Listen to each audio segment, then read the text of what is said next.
സ്നേഹം ദൈവം അനുഭവിക്കുന്നത് നീ ദൈവത്തെക്കുറിച്ച് ഓർക്കുമ്പോഴാണ്. ദൈവത്തിൻ്റെ സ്നേഹം നീ അനുഭവിക്കുന്നതും നീ ദൈവത്തെക്കുറിച്ച് ഭക്തിയോടെ ഓർക്കുമ്പോഴാണ്. ഓർമ്മയാണ് ഇതിൻ്റെ ബേസ്മെൻ്റ് എല്ലാം. When we lost your memory, you lost your faith and your God. അതാണ് സത്യം. എന്നെങ്കിലും നീ ദൈവത്തിനെക്കുറിച്ചുള്ള ഓർമ്മ നിനക്ക് നഷ്ടമായാൽ അവിടെ വെച്ച് നീ ഭക്തയല്ലാതായി മാറും, ഭക്തനല്ലാതായി മാറും. പ്രാർത്ഥിക്കുക, കർത്താവായ ദൈവമേ, അങ്ങയെക്കുറിച്ച് സ്നേഹത്തോടെ ഓർക്കുവാൻ ആവശ്യമായ അഭിഷേകം എനിക്ക് നൽകണമേ. അതാണ് അച്ഛൻ ആദ്യമേ പറഞ്ഞത്. മക്കളെ, ഏറ്റവും വലിയ പുണ്യം എന്ന് പറയുന്നത് ഓർമ്മയാണ്. ദൈവത്തെക്കുറിച്ച് ഓർക്കുമ്പോഴുണ്ടാകുന്ന ദൈവത്തെക്കുറിച്ച് നമ്മുടെ ജീവിത അവസ്ഥകളെ അടിസ്ഥാനപ്പെടുത്താതെ തന്നെ ദൈവത്തിന് വേണ്ടി മാത്രം ഓർക്കുക കഴിഞ്ഞാൽ നീ കറക്റ്റ് ദൈവവേദിയിലാകും. കാര്യം ഇതൊരു ഓർമ്മയിലാണ് നീയും ദൈവവും തമ്മിലുള്ള റിലേഷൻസ് വർക്കൗട്ട് ചെയ്യണത് ഓർമ്മയുടെ അടിസ്ഥാനത്തിലാണ്. അതുകൊണ്ടാണ് ജീസസ് പറഞ്ഞത്, do this in memory of me. ഇതെൻ്റെ ഓർമ്മയ്ക്കായി ചെയ്യുവേൻ. ഇത് ഓർക്കുമ്പോഴെല്ലാം നമുക്ക് ചുമ്മാ ഇങ്ങനെ അപ്പം മുറിച്ച് ഓർക്കാൻ പറ്റത്തില്ല. അപ്പം മുറിക്കുമ്പോഴെല്ലാം നിങ്ങൾ ഓർക്കേണ്ടത്, take the word of God, saint Paul reference, ശ്രദ്ധിക്കേണ്ടത് ഇത് ചെയ്യുമ്പോഴെല്ലാം അവൻ്റെ പീഡാനുഭവത്തെക്കുറിച്ച് ഓർക്കുന്നു, അവൻ്റെ തിരുമരണത്തെക്കുറിച്ച് ഓർക്കുന്നു. ശ്രദ്ധിക്കട്ടെ. Hallelujah, hallelujah, hallelujah.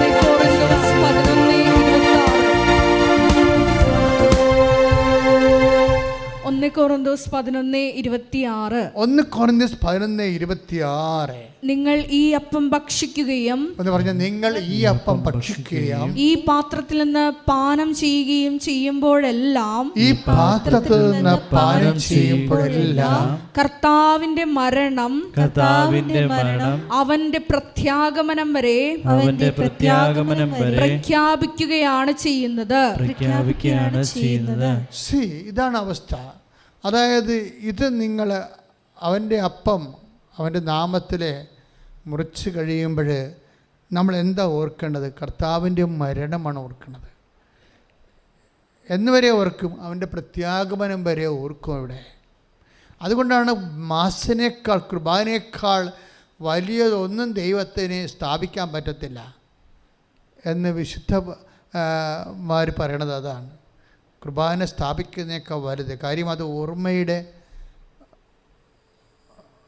ഓർമ്മയുടെ ഏറ്റവും സൊഫിസ്റ്റിക്കേറ്റ് ആയിട്ടുള്ള, ഏറ്റവും റിഫൈൻഡ് ആയിട്ടുള്ള, ദൈവത്തെ നമുക്ക് ഓർക്കാനും നമുക്ക് ദൈവത്തെ ഓർക്കാനും ദൈവസ്നേഹത്തിലും ദൈവത്തിന് നമ്മളുടെ സ്നേഹത്തിൽ നിറയാനും നമുക്ക് ദൈവത്തോടെ സ്നേഹത്തിൽ നിറയാനും അതുതന്നെ ഇവിടെ എഴുതിയിരിക്കുന്നത്. എന്താണ്?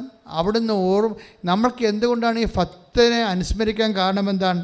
91:14 വായിച്ചതിൻ്റെ 91 നമ്മൾ ആദ്യം അതായത് അവിടുന്ന് തൻ്റെ സ്നേഹത്താൽ തൻ്റെ ഭക്തർക്ക് അവിടുന്ന് ആഹാരം നൽകുന്നു, അവിടുന്ന് തൻ്റെ ഉടമ്പടിയെ എപ്പോഴും അനുസ്മരിക്കുന്നു. ഇതാണ് പ്രശ്നം. ഈ അനുസ്മരണം എന്ന് പറഞ്ഞൊരു സംഭവമാണ് ആധ്യാത്മികതയുടെ ആൽഫയും ഒമേഗയും. എന്നത്തെ പ്രശ്നം വെച്ച് കഴിഞ്ഞാൽ ഇതൊരു ഓർമ്മയാണ്. കാര്യം ദൈവം നമ്മളെ ഓർക്കുന്നു. ഉടമ്പടിയെ പോലെ ദൈവത്തെ നമ്മളെ കൊണ്ട് ദൈവത്തിന് നമ്മളെ ഓർക്കാൻ പറ്റിയ ഒരു സംവിധാനമില്ല. നിങ്ങൾ ചോദിക്കുമ്പോൾ ഞങ്ങൾക്ക് IELTS പാസ്സാകണം, അതുപോലെ എന്തെങ്കിലും വസ്തു വിൽക്കണം എന്നൊക്കെ പറഞ്ഞുകൊണ്ട് എഴുതി പോകണില്ലേ? അതല്ല സംഭവം. It's A bilateral agreement. എന്ന് വെച്ചാൽ മനുഷ്യരാശിക്ക് ദൈവത്തിന് നമ്മളെ ഓർക്കാനും നമ്മൾക്ക് ദൈവത്തെ ഓർക്കാനും അതുവഴി ദൈവം നമ്മളുടെ സ്നേഹത്താൽ നിറയാനും നിറഞ്ഞ് നമ്മളെ തണുക്കെ അനുഗ്രഹിക്കാനും ഒക്കെയുള്ള ഒരു മെക്കാനിസം എന്ന് പറയുന്നത് ഓർമ്മയാണ്. അതിൻ്റെ പ്രശ്നം ആ ഓർമ്മ, അതാണ്. ആ ഓർമ്മയെക്കുറിച്ചാണ് 111:4 പറയണത്. എന്താണ്? അവിടുന്ന് തൻ്റെ ഭക്തർക്ക് ആഹാരം ജീവിതമാർഗം നൽകുന്നു. പിന്നെ എന്താണ്? അവിടുന്ന് തൻ്റെ ഉടമ്പടിയെ എപ്പോഴും അനുസ്മരിക്കുന്നു. അപ്പം അനുസ്മരിക്കുക എന്ന് വെച്ചാൽ നമ്മൾ ഉടമ്പടിയെ ദൈവം അനുസ്മരിക്കണമെന്നുണ്ടെങ്കിൽ നമുക്ക് അതിന് തക്ക ദൈവസ്നേഹം ഉണ്ടാകണം. കാര്യം എന്താണ്? ഭക്തിയല്ലേ, ഭക്തർക്കല്ലേ, ഭക്തരുടെ ഉടമ്പടിയല്ലേ അനുസ്മരിക്കണത് അല്ലേ? ദൈവം ഭക്തരുടെ ഉടമ്പടിയാണ് അനുസ്മരിക്കുന്നത്. ഭക്തി എന്ന് പറഞ്ഞാൽ എന്താണ്? അതിൻ്റെ ബേസിക് എന്താണ്? ദൈവസ്നേഹമാണ്. അതുകൊണ്ടാണ് ബൈബിൾ പറയണത് ഭക്തി ഒട്ടി നിൽക്കുന്ന പരിപാടിയാണെങ്കിലും ശരിക്കും ഒട്ടിക്കണ എന്താണ്? അവിടുന്ന് സ്നേഹത്തിൽ. Take the word of God. 91 സങ്കീർത്തനം ശ്രദ്ധിക്കട്ടെ. Hallelujah hallelujah hallelujah. 91 സങ്കീർത്തനം 14 തിരുവചനം. 91:14. അവൻ സ്നേഹത്തിൽ എന്നോട് ഒന്ന് ഒട്ടി പറഞ്ഞ് നിൽക്കുന്നതിനാൽ അവിടുന്ന് സ്നേഹത്തിൽ എന്നോട് ഒട്ടി നിൽക്കുന്നതിനാൽ ഞാൻ അവനെ രക്ഷിക്കും. രക്ഷ വരണതും സംരക്ഷണം വരണതും എല്ലാം വരണത് എന്താണ്? നിൻ്റെ സ്നേഹത്തിൻ്റെ ലെവലനുസരിച്ചാണ്. ദൈവസ്നേഹത്തിൻ്റെ ലെവല്. അപ്പം അത് ഉടമ്പടി എൻ്റെ മക്കൾ ടാർഗറ്റ് ചെയ്യണത് ഞങ്ങൾ പറയുന്ന നിർദ്ദേശങ്ങളും നിബന്ധനകളും അച്ചിട്ടതുപോലെ എണ്ണി ഒപ്പിച്ച് അതുപോലെ ചെയ്താൽ അങ്ങനെ ഒരു പാകത്തിന് ഇങ്ങനെ പാചകവിധിയല്ലേ ഉടമ്പടി അല്ലേ? ഉടമ്പടി ഒരു പാചകവിധിയായിട്ട് പണിയെടുക്കാം അല്ലേ? നമുക്ക് വേണമെങ്കിൽ ഒരു ഉണ്ട ചമ്മന്തി അരക്കണമെങ്കിൽ എന്തുമാത്രം തേങ്ങ വേണം, എന്തുമാത്രം മുളക് വേണം, എത്ര കഷ്ണം മാങ്ങ വേണം എന്നൊക്കെ ഒരു പാചകവിധിയുണ്ട്. അതുപോലെ നിനക്ക് അനുഗ്രഹം കിട്ടണമെങ്കിൽ 5 രോഗികളെ കാണണം, 10 പേർക്ക് ഭക്ഷണം കൊടുക്കണം. അങ്ങനെ പാചകവിധിയല്ല ഉടമ്പടി. ഉടമ്പടി ദൈവസ്നേഹമാണ് വിഷയം. നീ ഉടമ്പടിയിലായിരിക്കുന്ന വ്യക്തിയുടെ ദൈവസ്നേഹം കൂടുന്നുണ്ടോ എന്ന് നോക്കണം. അല്ല നീ ചെയ്യണ കാര്യങ്ങളല്ല. നീ ചെയ്യണ കാര്യം സാങ്കേതികമായിട്ടാണെങ്കിൽ എന്ത് ചെയ്യും? ദൈവസ്നേഹം ഇല്ലാതെ സാങ്കേതികമായിട്ടാണ് ചെയ്യണമെങ്കിൽ വർക്കൗട്ട് ചെയ്യത്തില്ല. അത് ഒന്ന് കുറേ ദിവസം പറയുന്നില്ല. നീ മാലാഖമാരുടെ ഭാഷ സംസാരിച്ചാൽ പോലും സ്നേഹമില്ലെങ്കിൽ അതൊക്കെ ശൂന്യം. ശ്രദ്ധിക്കട്ടെ. Hallelujah. Take the word of God. Hallelujah hallelujah hallelujah hallelujah hallelujah. യേശുവേ ആരാധന, യേശുവേ നന്ദി, യേശുവേ നന്ദി, യേശുവേ മഹത്വം. Hallelujah hallelujah hallelujah. 1 കൊരിന്തോസ് 13:1. 1 കൊരിന്തോസ് 13:1. ഞാൻ മനുഷ്യരുടെയും ദൈവദൂതന്മാരുടെയും ഭാഷകളിൽ സംസാരിച്ചാലും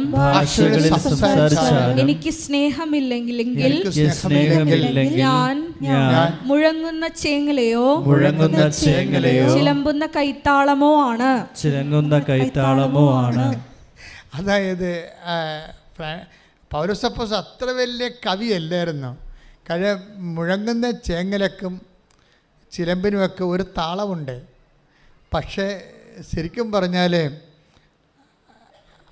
ആ താളം പോലും ഉണ്ടാകത്തില്ല സ്നേഹമില്ലെങ്കിലും അദ്ദേഹം നമ്മുടെ ഭാഷകളെല്ലാം നമുക്ക് കമ്മ്യൂണിക്കബിൾ പോലും ആകാതെ ഇരിക്കുമെന്നാണ് പറയണത്.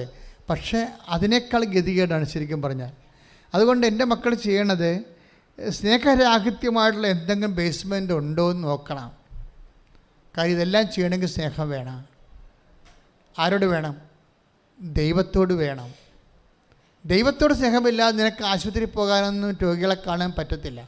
ദൈവത്തോട് സ്നേഹമില്ലാതെ നിനക്ക് ഒരു ബന്ധവും സ്വന്തമല്ലാത്ത ആൾക്കാരെ വിളിച്ചിരുത്തി പഠിക്കാൻ. ഇപ്പം ഞാൻ ചില പ്രശ്നത്തിൽ പറഞ്ഞു ട്യൂഷൻ പഠിപ്പിക്കാൻ പറ്റുന്നവരിപ്പോൾ ഈ വെക്കേഷൻ ടൈമാണ്. എല്ലാവരും തന്നെ ഇംഗ്ലീഷിനും കണക്കിനുമൊക്കെ കുറവുള്ള ആൾക്കാരാണ് പിള്ളേർക്ക് നല്ല വിദ്യാഭ്യാസം കിട്ടണില്ല. അപ്പോൾ അതുകൊണ്ട് തന്നെ അവർക്കൊരു സെൻറ്റൻസ് പോലും എഴുതാൻ അറിയാൻ പാടില്ലാത്ത 10ാം ക്ലാസ്സുകാരെ നമ്മൾ കണ്ടിട്ടുണ്ട്. അപ്പോൾ കുറച്ച് പഠിപ്പുള്ളവർ SSLC അതുപോലെ തന്നെ 9ാം ക്ലാസ്സുകാരൊക്കെ വിളിച്ചിരുത്തിയിട്ട് അവർ കിട്ടുന്ന സമയം കൊണ്ട് അവിടെ ഗ്രാമർ ഒന്ന് ചെക്ക് ചെയ്യണം, അവിടെ കണക്കൊന്ന് നോക്കണം. അവർക്ക് ബേസിക് പോയിരിക്കുന്ന ആൾക്കാരാണ്. അപ്പോൾ അവർ 10ാം ക്ലാസ്സിൽ പഠിച്ചാലും ജോലിയൊന്നും കിട്ടത്തില്ല അവർക്ക്. ഗവൺമെൻറ് പിന്നെ ഇരട്ടി ട്യൂട്ടോറിയൽ ഇരട്ടി പണം മുടക്കി പിന്നെ ഇവരെ പഠിപ്പിക്കാതിരിക്കാൻ വേണ്ടി ഗ്രേസ് മാർക്ക് കൊടുത്ത് വിടും. പക്ഷേ ഇവരെന്നാ പറ്റണമെന്ന് വെച്ച് കഴിഞ്ഞാൽ ഗവൺമെൻറ് എന്താ ഉദ്ദേശിക്കുന്നത്? അതായത് സ്കിൽഫുൾ അല്ലാത്ത കുറച്ച് തൊഴിലാളികളെ അടുത്ത തലമുറ സൃഷ്ടിക്കാൻ പറ്റുന്ന വിദ്യാഭ്യാസമാണ് ചില സമയത്ത് ഓൾ പ്രൊമോഷൻ കൊണ്ട് ഉണ്ടാകണത്. ഗവൺമെൻറ് അതേ പറ്റത്തുള്ളൂ. ഞാൻ ഗവൺമെൻറ് കുറ്റം പറയുകയല്ല. പക്ഷേ അതേസമയം തന്നെ ഇങ്ങനെ ഷെഡ് ഔട്ട്സുകളുടെ എണ്ണം കൂടുന്നുണ്ട്. അതേസമയം തന്നെ 9ാം ക്ലാസ് വരെ ചെന്നിട്ട് ബേസിക്സ് കിട്ടാത്തവരുണ്ട്. അവരെ നിങ്ങൾ വിളിച്ചിരുത്തി ജാതി മതവും നോക്കാതെ അവരുടെ ബേസിക്സ് കറക്റ്റ് ചെയ്യണം. ഗ്രാമർ ആയാലും ഇംഗ്ലീഷ് ആയാലും കണക്കായാലും ഒന്ന് നോക്കണം. ഗ്രാമർ, ഇംഗ്ലീഷ്, കണക്ക് ഒന്ന് നോക്കിയിട്ട് കാര്യം അവർക്ക് ഇപ്പോൾ പൈസ കൊടുത്ത് ട്യൂഷൻ ചെയ്യാൻ ഉള്ള മാർഗ്ഗമില്ലാത്തവരെ നോക്കണം. അത് ഉടമ്പടിയുടെ ഒരു ഭാഗമാകണം. പക്ഷേ അത് നിങ്ങൾ ദൈവസ്നേഹത്താൽ ചെയ്യണം. ദൈവസ്നേഹത്തെ ചെയ്തില്ലെങ്കിലുള്ള കുഴപ്പമെന്ന് വെച്ച് കഴിഞ്ഞാൽ പിന്നെ സമുദായ സ്നേഹമാണ് ഉള്ളത്. കേരളത്തിൻ്റെ കാര്യം പറയുക, ഒരു മനുഷ്യൻ ദൈവസ്നേഹത്തെ, ഇപ്പം നമ്മൾ ജാതി മാറണം, ജാതി ഉണ്ടാവരുത്, മതം ഉണ്ടാവരുതെന്നൊക്കെ പറഞ്ഞാലും ഇത് ഒരു പറയുന്ന ആൾക്കാർ അതിനേക്കാൾ വലിയ ജാതി കളിക്കുന്ന ആൾക്കാരാണ്. പക്ഷെ ഒരു കാര്യം ക്രിസ്തുവിനെ സംബന്ധിച്ചത് ഒരു കാര്യമേ പറഞ്ഞതേ ഉള്ളൂ, ജാതി മതം ഇങ്ങനെയുള്ള സംഭവങ്ങൾക്ക് അതിജീവിക്കണമെന്ന് പറയുമ്പോൾ ഇപ്പോൾ അങ്ങോട്ടും ഇങ്ങോട്ടും ഇപ്പം ചില പറയും ഇവിടെ ഇപ്പോൾ കാസ്റ്റുമാർ കല്യാണം കഴിക്കുന്നവർക്ക് ഗവൺമെൻറ് കാസ്റ്റ് കൊടുക്കണില്ലേ? കാസ്റ്റുമാർ കല്യാണം കഴിക്കുന്നവർക്ക് അല്ലേ, 2 കാസ്റ്റിൽ എതിർ കാസ്റ്റിൽ കല്യാണം കഴിക്കുന്നവർക്ക് കാശ് കൊടുക്കുന്നുണ്ട്. അപ്പോൾ അതുകൊണ്ട് കാസ്റ്റ് സിസ്റ്റം മാറുമെന്നാണ് ഇവർ പറയണത്. ആര് മാറാൻ? ഒരിക്കലും മാറത്തില്ല. കാരണം ഇത് ജാതി എന്നല്ല, ജനിതകമല്ലേ, ജനറ്റിക്കല്ലേ ഇത് സാധനം, ബ്ലഡിൽ കിടക്കുന്ന സാധനമല്ലേ ഇത്. ജാത്യ ഗുണം തൂത്താ പോവുക. ഇതിൻ്റെ ഉള്ളത് ജനറ്റിക്കൽ കേസാണിത്. ഇത് കുറേ വർഷങ്ങൾ. അതുകൊണ്ടാണ് ഈശോ എന്നാ പറഞ്ഞറിയോ, ലവ് ലെവൽ കൂട്ടണം. ലെവൽ നോക്കി കഴിഞ്ഞാൽ അപ്പം ഇതിൻ്റെ ജാതി മതം നോക്കത്തില്ല. ഈശ്വരൻ്റെ വിശ്വാസത്തെ ചിലപ്പോൾ അത് നോക്കും, ബാക്കി ഭൗതിക കാര്യങ്ങൾക്കൊന്നും നോക്കത്തില്ല. ഈശ്വര വിശ്വാസം നിത്യതയുമായിട്ട് ബന്ധപ്പെട്ടാണ്. നിത്യത വീട്ടിക്കൊണ്ട് നമ്മൾ ഒരു കളിയും കളിക്കാൻ പറ്റത്തില്ല. കാര്യം നിത്യതയ്ക്ക് വേണ്ടി ക്രൂശിക്കപ്പെട്ട് രക്തം ചിന്തി ജീവൻ ചൊരിഞ്ഞവനാണ് നമുക്ക് നിത്യജീവൻ നൽകേണ്ടത്. ആ നിത്യജീവൻ നഷ്ടപ്പെടുത്തിക്കൊണ്ട് ഒരു വിശ്വാസിക്ക് ഒരിക്കലും ഒന്നും ചെയ്യാൻ പറ്റത്തില്ല. പക്ഷേ ഞാൻ സംസാരിക്കുന്ന വിഷയം വിദ്യാഭ്യാസമാണ്, നിത്യതയല്ല. അനുദിന ജീവിതത്തിലെ ഭൗതിക ജീവിത സാഹചര്യങ്ങളാണ്. ഭൗതിക ജീവിത സാഹചര്യങ്ങളുടെ കൊടുക്കലും മെഡിക്കലും ഒക്കെ വരണതെല്ലാം ഒരു മനുഷ്യൻ്റെ സ്നേഹ ലെവലിൽ കൂടുമ്പോഴാണ്. അതുകൊണ്ട് ഈശോ എന്നാ ചെയ്യുന്നറിയാവോ, ഞാനാണെന്ന് എന്നെ നിങ്ങൾ സ്നേഹിക്കണം. എന്തിനാണെന്നറിയാവോ, എന്നെ നിങ്ങൾ എല്ലാത്തേക്കാളും ഉപരി ദൈവത്തെ സ്നേഹിക്കണമെന്ന് പറഞ്ഞില്ലേ? അതെന്തിനാണ് അങ്ങനെ പറഞ്ഞിരിക്കണത്? എന്തിനാണ്? എല്ലാത്തിനേക്കാൾ ഉപരി നമ്മൾ ദൈവത്തെ സ്നേഹിച്ചു കഴിഞ്ഞാൽ ദൈവത്തിനെ സ്നേഹിക്കണ പോലെ തന്നെ നമുക്ക് മനുഷ്യരെ സ്നേഹിക്കാം, ജാതി മതം നോക്കാതെ. അതുകൊണ്ട് എന്ത് പറഞ്ഞു, ഞാൻ രോഗിയാണെന്നല്ലേ ഈശോ പറഞ്ഞത് അല്ലേ? Take the word of God. സ്തുതിക്കട്ടെ. Hallelujah, hallelujah, hallelujah, hallelujah, hallelujah. യേശുവേ നന്ദി, ഹല്ലേലൂയ, ഹല്ലേലൂയ, ഹല്ലേലൂയ. നന്ദി, യേശുവേ ആരാധന. Hallelujah, hallelujah. മഹത്വം സ്തുതിക്കട്ടെ, സ്തുതിക്കട്ടെ. ഹല്ലേലൂയ, നന്ദി, hallelujah, hallelujah, hallelujah. Mathayi 25:36. Mathayi 25:36. ഞാൻ നഗ്നനായിരുന്നു, നിങ്ങൾ എന്നെ ഉടുപ്പിച്ചു. പറഞ്ഞ ഞാൻ നഗ്നനായിരുന്നു, നിങ്ങൾ എന്നെ ഉടുപ്പിച്ചു. ഞാൻ രോഗിയായിരുന്നു, നിങ്ങൾ എന്നെ സന്ദർശിച്ചു. അപ്പൊ രോഗിയെ കാണുമ്പോൾ ആരായിട്ട് കാണണമെന്നാ പറയണത്? ക്രിസ്തുവായിട്ട് കാണണമെന്നാ പറയണത്. മനസ്സിലായില്ലേ? അതാണ് വിഷയം. എല്ലാത്തിനേക്കാളും ഉപരി ക്രിസ്തുവിനെ സ്നേഹിക്കാൻ പറഞ്ഞു കഴിഞ്ഞാൽ നമുക്ക് ദൈവസ്നേഹം വർദ്ധിക്കുന്ന അനുസരിച്ച് കൊണ്ട് പിന്നെ എന്താ പറയണത്, അത് നേരെ തിരിച്ചു വരും. എങ്ങനെ തിരിച്ചു വരും? നമ്മൾ രോഗിനെ കാണുമ്പോൾ നമ്മൾ എല്ലാത്തിനേക്കാളും ഉപരി ക്രിസ്തുവിനെ സ്നേഹിക്കുമ്പോൾ ആ എല്ലാത്തിനേക്കാളും ഉപരി ക്രിസ്തുവിന് കൊടുക്കുന്ന സ്നേഹം ആർക്ക് കൊടുക്കും? ഞാൻ ക്രിസ്തുവിനെ രോഗിയായിട്ട് കാണുമ്പോൾ നമ്മൾ എന്ത് ചെയ്യും? ഇപ്പോൾ രോഗിനെ ക്രിസ്തുവായിട്ട് കാണുമ്പോൾ എന്ത് ചെയ്യും? നമ്മളെല്ലാത്തിനേക്കാളും ഉപരി ക്രിസ്തുവിനെ സ്നേഹിക്കുന്നു. ആ സ്നേഹം തന്നെ ക്രിസ്തുവിന് കൊടുക്കുന്ന ആ ബഹുമാനവും ആദരവും സ്നേഹവും നമ്മൾ ആർക്ക് കൊടുക്കും? രോഗികൾക്ക് കൊടുക്കും. മനസ്സിലായ? അവരെന്ത് ജാതിയായാലും എന്ത് അവസ്ഥയായാലും ആ ദൈവത്തിന് കൊടുക്കുന്ന അതേ നിലവാരം ആ രോഗികൾക്ക് കൊടുക്കും. ഇതാണ് സുവിശേഷത്തിൻ്റെ കാഴ്ചപ്പാട്. ആരെയും തല്ലാനും കൊല്ലാനും ഒന്നും പറയണില്ല. തളർന്നു കിടക്കുന്നവനെ താങ്ങാനുള്ള ദൈവസ്നേഹം ഉണ്ടാകാൻ വേണ്ടിയാണ് ക്രിസ്തു ക്രൂശിക്കപ്പെട്ട കാലമാണ് നോൻപ് കാലം. ശ്രുതിക്കട്ടെ.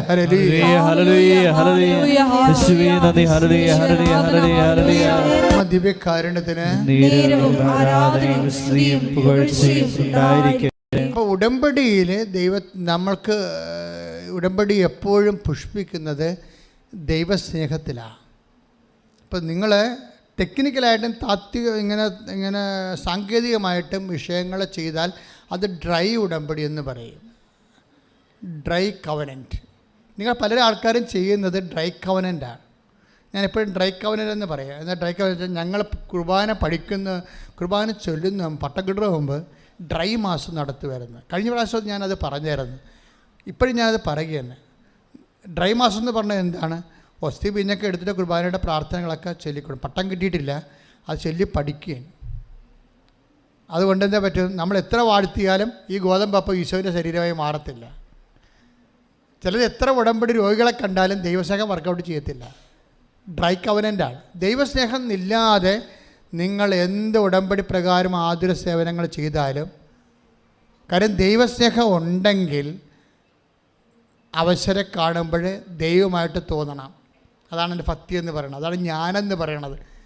അല്ലെങ്കിൽ ഈശോക്ക് രോഗികളെ ശുശ്രൂഷിക്കണം എന്ന് പറഞ്ഞാൽ മതി. അങ്ങനെയല്ല, ഞാൻ രോഗിയായിരുന്നു എന്നാണ് പറയണത്. ദാറ്റ് മീൻസ് എല്ലാത്തിനുപരി ദൈവത്തെ സ്നേഹിക്കാൻ പറഞ്ഞ ദൈവം തന്നെ സ്നേഹിച്ചിട്ട് ചില പറയുമേ ദൈവം എന്ത് സ്വാർത്ഥനാണ്, എല്ലാത്തിനേക്കാൾ ഉപരി ദൈവത്തെ സ്നേഹിക്കാൻ പറഞ്ഞിരിക്കണം. ഇതൊരിക്കലും നമുക്ക് വേറെ മനുഷ്യന് വേറെ പണിയൊന്നുമില്ല. യുക്തിവാദികളൊക്കെ പറയത്തില്ലേ ദൈവത്തെ സ്നേഹിക്കുക, ദൈവത്തെ സ്നേഹിക്കുക. അപ്പോൾ ദൈവത്തെ സ്നേഹിക്കുമ്പോൾ ആ സ്നേഹിക്കാൻ വേണ്ടി ജനങ്ങളെ നിർബന്ധിക്കണ ദൈവം എന്തൊരു സ്വാർത്ഥനാണ്. പക്ഷേ അതെന്താ സംഭവം, നമ്മൾ ദൈവത്തെ സമ്പൂർണ്ണമായി എല്ലാത്തേക്കാൾ ഉപരി സ്നേഹിച്ച് കഴിയുമ്പോൾ അടുത്ത കൽപ്പന പറയും. എന്താണ്? ഞാൻ രോഗിയായിരുന്നു, ഞാൻ നഗ്നനായിരുന്നു, നിങ്ങളെന്നെ ഉടുപ്പിച്ചു. അപ്പം നഗ്നനും രോഗിയും പാവപ്പെട്ടവനും എന്ന് വെച്ച് കഴിഞ്ഞാൽ ജീവിത നിലവാരങ്ങളിൽ നിൻ്റെ ഒപ്പം നടന്നു കയറാൻ പറ്റാത്തവർ ആരുണ്ട്? അവർക്ക് നീ സഹായിക്കാൻ ചെല്ലുമ്പോൾ നിൻ്റെ ബന്ധുവാണോ, സ്വന്തമാണോ, ജാതിക്കാരനാണോ, സമുദായക്കാരനാണോ നോക്കും. അങ്ങനെ നോക്കരുത്, ഞാനാണെന്ന് കണ്ടാൽ മതിയെന്ന്. ശ്രദ്ധിക്കട്ടെ, നിങ്ങൾക്ക് ഇത് വർക്കൗട്ട് ചെയ്യുമ്പോൾ ദൈവത്തിൽ നിങ്ങളുടെ ഇഷ്ടം തോന്നുന്നതാണ് ഈ പറഞ്ഞതിൻ്റെ അർത്ഥം. ക്ലിയർ അല്ലേ? വേറെ ഒന്നും ചിന്തിച്ച് കാളി കയറേണ്ട കാര്യമില്ല. ഞാൻ നിങ്ങളോട് പറഞ്ഞ ഇത്തരം അതായത് ഈ ഉടമ്പടി എടുത്തിരിക്കുന്ന കക്ഷികളോട് ദൈവത്തിന് ഇഷ്ടം തോന്നണം. എന്താ കാരണം? ഈ ദൈവസ്നേഹം രൂപപ്പെടുത്തി വന്നാൽ അത് ഉടമ്പടി ബേസ്മെൻറ്റിലാണല്ലോ ദൈവസ്നേഹം നമ്മളിൽ രൂപപ്പെടുത്തി വരണത്. കാര്യം അത് ഭക്തിയിൽ അടിസ്ഥാനമാണ്. ഭക്തി ദൈവസ്നേഹത്താൽ ഒട്ടുന്ന വിഷയമാണെന്ന് സങ്കീർത്തനം 91:14 പറഞ്ഞില്ലേ? അപ്പോഴേ ഈ ഉടമ്പടിയിൽ ലക്ഷ്യം എന്താണ്? ദൈവസ്നേഹം വർദ്ധിപ്പിക്കുക. അപ്പോഴെന്ത് പറ്റും? നിനക്ക് ദൈവത്തിന് നിന്നോട് ഇഷ്ടം തോന്നും. കാര്യം ദൈവത്തിനെ സംബന്ധിച്ചിടത്തോളം വേറെ ഒരു ഗ്രൗണ്ടുമില്ല. എന്താണ്? എനിക്ക് ഇഷ്ടമുള്ളവരോട് അങ്ങനെ ഒരു വചനമുണ്ട്. എന്താ വചനം? സങ്കീർത്തനം അല്ല, റോമ 9:15 എടുത്തേ. ശ്രദ്ധിക്കട്ടെ.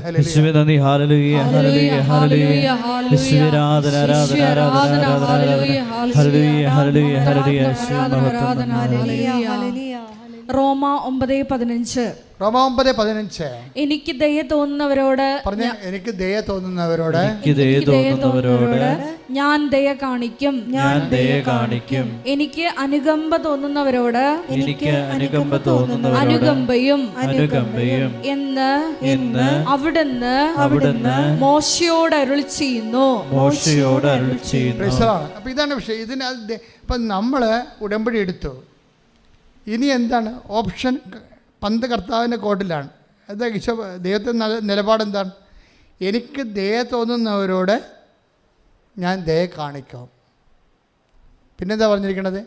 എനിക്ക് അനുകമ്പ തോന്നുന്നവരോട് ഞാൻ അനുകമ്പ തോന്നും. അപ്പോൾ ഇനിയിപ്പോൾ ഇത് ക്വസ്റ്റ്യൻ ഔട്ടായി കഴിഞ്ഞാലേ ഇനി നമ്മൾ ആൻസർ നമ്മളായി പറയേണ്ടത്. അപ്പോൾ ദൈവത്തിന് നമ്മളോട് ദയ തോന്നാൻ എന്താ ഒരു വഴി? അർത്ഥം ചിന്ത അതല്ലേ? ദൈവം ഓപ്പണായിട്ട് പറഞ്ഞിരിക്കുന്നത്. എന്താ പറഞ്ഞിരിക്കണത്? എനിക്ക് ഇപ്പോൾ റോമ 9:15 എന്താ പറയണത്? എനിക്ക് ദയ തോന്നുന്നവരോട് ഞാൻ ദയ കാണിക്കും. എനിക്ക് അനുകമ്പ തോന്നുന്നവരോട് ഞാൻ അനുകമ്പ കാണിക്കും. അപ്പോൾ ഇങ്ങനെ നിൽക്കുമ്പോഴേ നമുക്ക് മനസ്സിലാകും ദൈവത്തിൻ്റെ ദയ ദൈവം നമ്മോട് തോന്നണമെങ്കിൽ നമ്മൾ എന്ത് ചെയ്യണം. അപ്പോൾ ക്ലിയറായില്ലേ സംഭവം? ദൈവത്തിൻ്റെ ദയ നമ്മളോട് ഇപ്പം നമുക്ക് ഉടമ്പടി വർക്കൗട്ട് ചെയ്യണം എന്ത് ഗ്രൗണ്ടിലാണ്? Not by merit but by grace. അപ്പോൾ യോഗ്യത കൊണ്ടല്ല, ദയ കൊണ്ടാണ്, അനുകമ്പ കൊണ്ടാണെന്ന് വ്യക്തമല്ലേ? ശോഭയ്ക്ക് കിട്ടിയതും അതുപോലെ അഞ്ചു ആനിന് കിട്ടിയതും എന്താണ്? അനുകമ്പയും ദയമാണ് കിട്ടിയിരിക്കുന്നത് ഉടമ്പടി വഴി. അങ്ങനെ ദൈവത്തിന് ഉടമ്പടി പ്രകാരം എന്നോട് ദയ തോന്നണമെങ്കിൽ, എന്നോട് അനുകമ്പ തോന്നണമെങ്കിൽ ഞാൻ എന്ത് ചെയ്യണം? കാര്യം എന്താണ്? ദൈവത്തിൻ്റെ സ്റ്റാൻഡിങ് നിലപാട് എന്താണ്? എനിക്ക് ഇഷ്ടമുള്ളവരോട് ഞാൻ അനുകമ്പ തോന്നുന്നവരോട് അനുകമ്പ തോന്നും. എനിക്ക് ദയ തോന്നണമെന്ന് തോന്നുന്നവരോട് ഞാൻ ദയ കാണിക്കും. ഇന്ന പർട്ടിക്കുലർ വ്യക്തിയൊന്നുമില്ല. പിന്നെ നമ്മുടെ ഭാഗത്താണ് ബോൾ വരണത്. ബോൾ വന്നാൽ പിന്നെ എന്ത് ചെയ്യും? ദൈവത്തിൻ്റെ ദയ നമ്മളോട് തോന്നാൻ നമ്മൾ എന്ത് ചെയ്യണം? First question. അടുത്ത ക്വസ്റ്റ്യൻ അതല്ലേ? ഉടമ്പടി വർക്കൗട്ട് ചെയ്യണം. ഇങ്ങനെയാണ്, എന്നോട് ദൈവത്തിന് ദയ തോന്നാൻ ഞാൻ എന്ത് ചെയ്യണം? എന്നോട് എൻ്റെ കുടുംബത്തോട് അനുകമ്പ തോന്നാൻ ഞാൻ എന്ത് ചെയ്യണം? 9:16 വായിച്ച ശ്രദ്ധിക്കട്ടെ. റോമ 9:16. അതുകൊണ്ട് അതുകൊണ്ട് മനുഷ്യന്റെ ആഗ്രഹമോ പ്രയത്നമോ അല്ല, മനുഷ്യരുടെ ആഗ്രഹമോ പ്രയത്നമോ അല്ല, ദൈവത്തിന്റെ ദയയാണ് എല്ലാറ്റിന്റെയും അടിസ്ഥാനം. അപ്പോൾ നമ്മൾ ആഗ്രഹിച്ചത് കൊണ്ട് ഇത് വർക്കൗട്ട് ചെയ്യത്തില്ല. ഇനി പ്രയത്നിച്ചത് കൊണ്ടും ആ പ്രയത്നത്തിൻ്റെ പിന്നിൽ ഇപ്പം ഞാൻ പറഞ്ഞു സാങ്കേതികമായി പ്രവർത്തിക്കാം. 10 പത്രം മേടിച്ചിട്ട് ഓരോരുത്തരും കൊടുത്ത് അങ്ങനെ പ്രവർത്തിക്കാൻ പറ്റും. രോഗികളെ പോയി കാണാം. അങ്ങനെ സാങ്കേതികമായി നമുക്ക് പ്രവർത്തിക്കാം.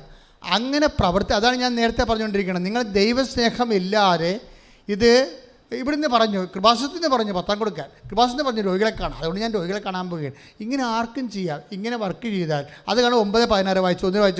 റോമ 9:16. റോമ 9:16. അതുകൊണ്ട് മനുഷ്യന്റെ ആഗ്രഹമോ പ്രയത്നമോ അല്ല, അതുകൊണ്ട് മനുഷ്യന്റെ ആഗ്രഹമോ പ്രവർത്തനമോ അല്ല, ദൈവത്തിന്റെ ദയയാണ് എല്ലാറ്റിന്റെയും അടിസ്ഥാനം. ആഗ്രഹിച്ച കൊണ്ടോ ഇങ്ങനെ പ്രവർത്തിച്ചത് കൊണ്ടോ ദൈവം അതുപോലെ തിരിച്ച് പ്രവർത്തിക്കണമെന്നല്ല. നമുക്ക് ദയയാണ് പ്രശ്നം. Not by merit but by grace. ഈ കരുണ, അനുകമ്പ എന്ന് പറയുന്നത്, ദയ എന്ന് പറയുന്നതും ഗ്രേസ് എന്ന് പറയുന്നതും എല്ലാം ഗ്രേസിൻ്റെ ഇഫക്ട്സായിട്ടാണ് ഇതെല്ലാം വരണത്.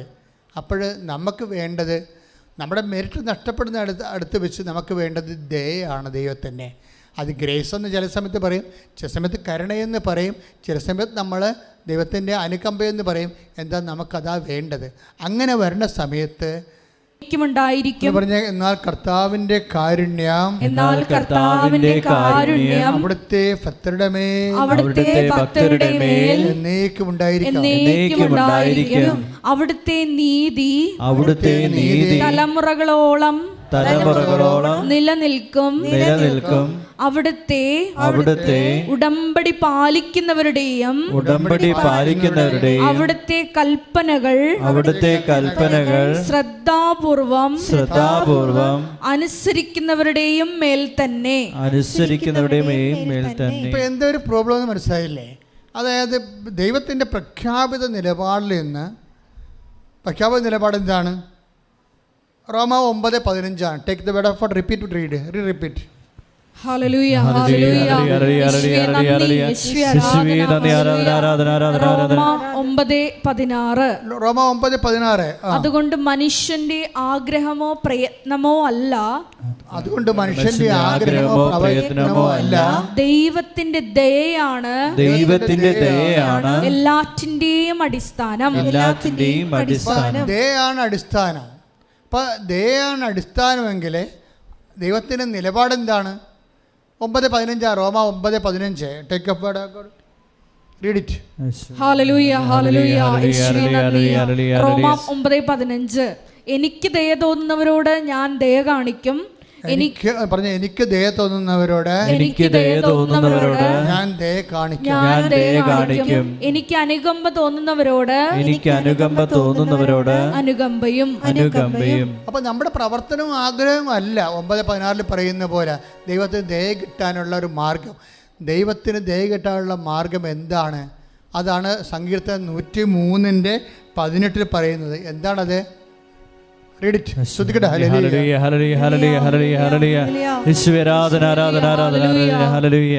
സങ്കീർത്തനം 103:17-18. എന്നാൽ കർത്താവിന്റെ കാരുണ്യം അവിടുത്തെ ഭക്തരുടെ മേൽ എന്നേക്കും ഉണ്ടായിരിക്കും. അവിടുത്തെ നീതി തലമുറകളോളം നിലനിൽക്കും. അവിടുത്തെ ഉടമ്പടി പാലിക്കുന്നവരുടെയും അവിടുത്തെ കൽപ്പനകൾ ശ്രദ്ധാപൂർവം അനുസരിക്കുന്നവരുടെയും മേൽ തന്നെ. സങ്കീർത്തനം 103:18 പറയുന്നുണ്ട്. എന്താ പറയണത്?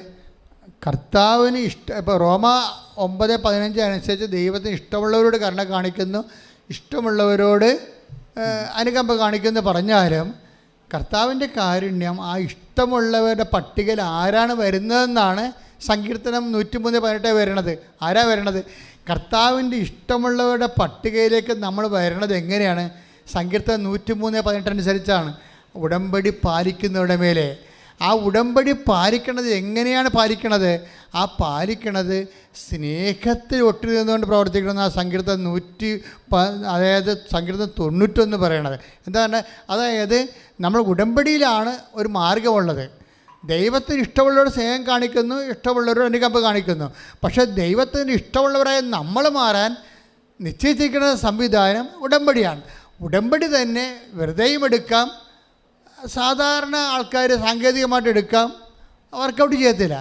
അത് വർക്കൗട്ട് ചെയ്യണമെങ്കിൽ എന്ത് ചെയ്യണം? സങ്കീർത്തനം 91 വർക്കൗട്ട് ചെയ്യണം. അതെന്താണ്? അവിടുന്ന് സ്നേഹത്തോടെ എന്നോട് ഒട്ടി നിൽക്കുന്നതിനാൽ ഞാൻ അവനെ രക്ഷിക്കും. Praise the Lord. ദൈവസ്നേഹത്തിലാണ് ഈ വിഷയം നിൽക്കുന്നത്. ആർക്കാണ് തികഞ്ഞ ദൈവസ്നേഹം തോന്നണത്? അവരോട് ദൈവത്തിന് ഇഷ്ടമുണ്ടാകും. ആ ഇഷ്ടത്തിൻ്റെ, ആ ദൈവസ്നേഹത്തിൻ്റെ തീഷ്ണതയും സത്യസന്ധതയും ആഴവും അനുസരിച്ച് കൊണ്ടാണ് ഭക്തി വർദ്ധിക്കുന്നത്. ആ ഭക്തരോട് 2 കാര്യങ്ങളാണ് ദൈവം ചെയ്യണത്. ഒന്ന്, ഭക്തി വർദ്ധിക്കുന്നതനുസരിച്ച് നമ്മൾ ചുണ്ടുകൊണ്ടുള്ള ഭക്തിഗാനങ്ങളും ഭക്തിപ്രാർത്ഥനയും പാരവശ്യങ്ങളൊന്നുമല്ല, സത്യസന്ധമായ ജീവിത സാക്ഷ്യങ്ങളിലൂടെയാണ് നമ്മുടെ ഭക്തി ദൈവസ്നേഹം വർദ്ധിക്കുന്നതനുസരിച്ച് 2 കാര്യങ്ങൾ ഭക്തിയുള്ളവർക്ക് സംഭവിക്കും. എന്ത് സംഭവിക്കും? ഒന്ന്, വലിയ കാര്യങ്ങൾ ചെയ്യും ദൈവം. 2, തലമുറകൾ തോറും ചെയ്യും. Praise the Lord. അതാണ് അമ്മ പറയണത്. സങ്കീർത്തനം അതായത് ലൂക്ക 1:49-50 വായിച്ചോളൂ. ശക്തനായവൻ എനിക്ക് വലിയ കാര്യങ്ങൾ ചെയ്തിരിക്കുന്നു. ഒന്ന് പറഞ്ഞ ശക്തനായവൻ എനിക്ക് വലിയ കാര്യങ്ങൾ ചെയ്തിരിക്കുന്നു. അവിടുത്തെ നാമം പരിശുദ്ധമാണ്. അവിടുത്തെ ഭക്തരുടെ മേൽ തലമുറകൾ തോറും അവിടുന്ന് കരുണ വർഷിക്കും. ഈ കരുണ തലമുറ തോറും വർഷിക്കുന്ന ഭക്തരോടാണ്. ഭക്തരെന്ന് പറയണത് ഉടമ്പടി ചെയ്യുന്നവരാണ്. ഉടമ്പടി ചെയ്യുന്നവരെന്ന് പറയണത് കടുത്ത ദൈവസ്നേഹം നിറഞ്ഞ് ദൈവത്തെ എല്ലാത്തിനേക്കാളുപരി സ്നേഹിക്കുന്നവരാണ്. എല്ലാത്തിനേക്കാളുപരി ദൈവത്തെ സ്നേഹിക്കുന്നവരെ ദൈവത്തിൻ്റെ നാമത്തിൽ അതിനേക്കാൾ താഴെയുള്ള നമ്മളെക്കാൾ നമ്മുടെ സഹായവും നമ്മുടെ സാന്നിധ്യവും ആവശ്യമുള്ളവരെ ദൈവസ്നേഹത്താൽ സ്നേഹിക്കുകയും അഭിഷേകം വർദ്ധിപ്പിക്കുകയും ചെയ്യാം.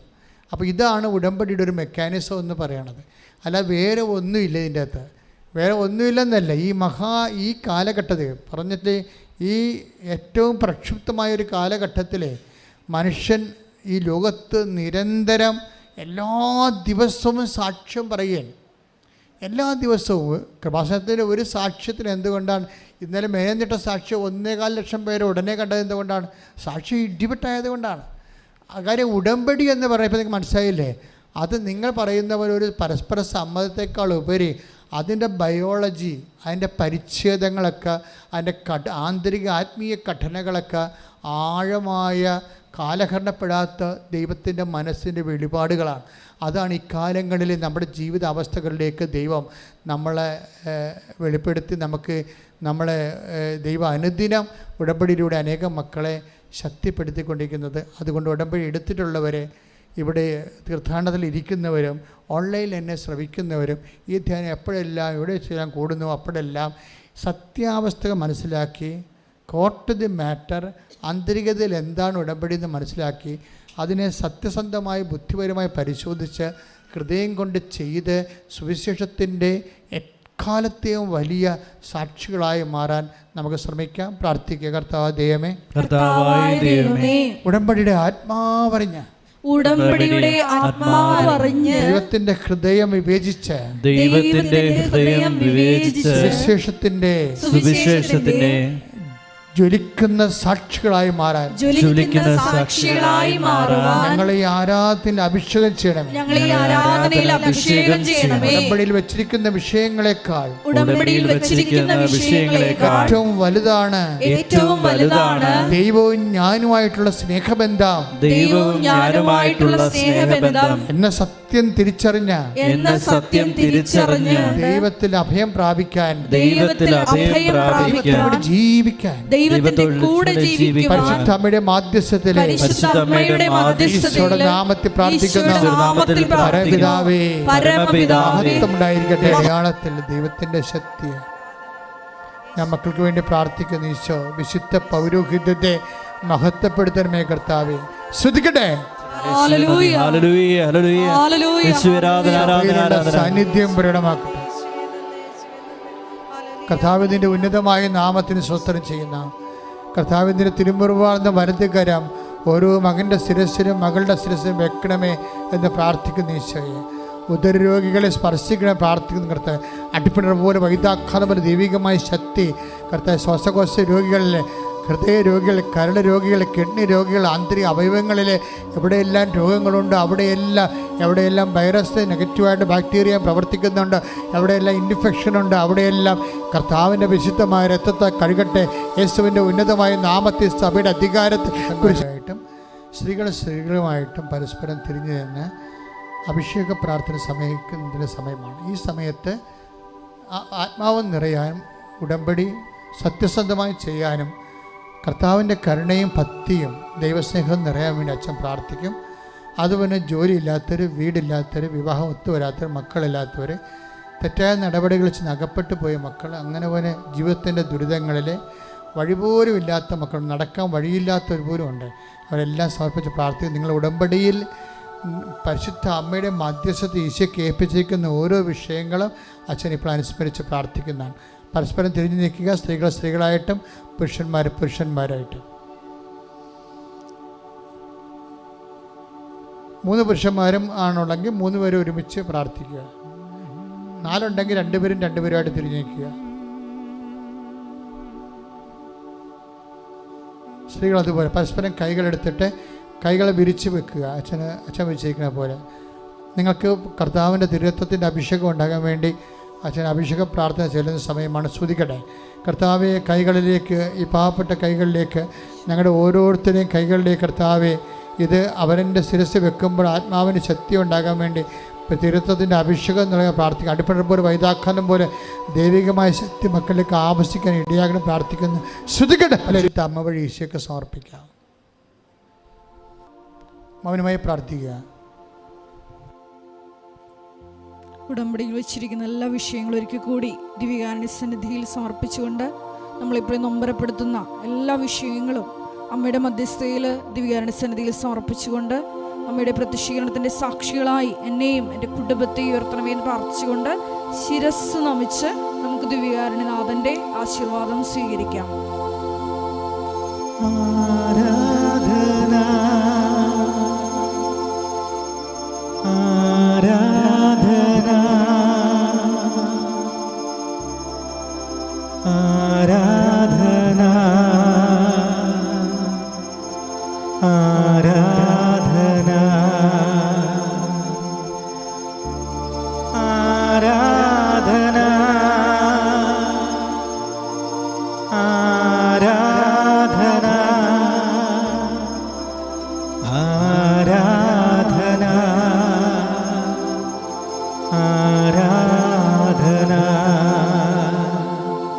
പരിശുദ്ധ പരമാ ദിവ്യകാരുണ്യത്തിന് ആരാധനയും സ്തുതിയും പുകഴ്ചയും ഉണ്ടായിരിക്കട്ടെ. പരിശുദ്ധ പരമാ ദിവ്യകാരുണ്യത്തിന് ആരാധനയും സ്തുതിയും പുകഴ്ചയും ഉണ്ടായിരിക്കട്ടെ. പരിശുദ്ധ പരമാ ദിവ്യകാരുണ്യത്തിന്